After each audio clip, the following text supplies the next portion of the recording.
I'll show you two methods to convert your Brix to SG or SG to Brix.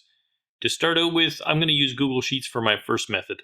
I already enter SG anytime I start my fermentation, so to go from that to Brix, you'll just use this formula right over here.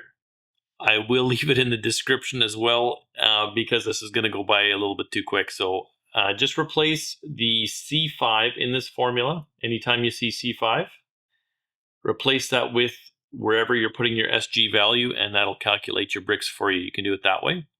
If you have your Brix value and you want to go back to SG, then use this formula over here.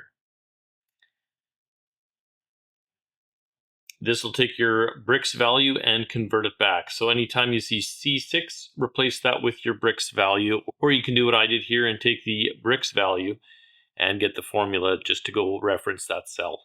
You can also head over to Brewers Friend, and they've got an online conversion tool there, and just enter either the Brix value, update it there, or the specific gravity and update, and it'll get you your values there as well.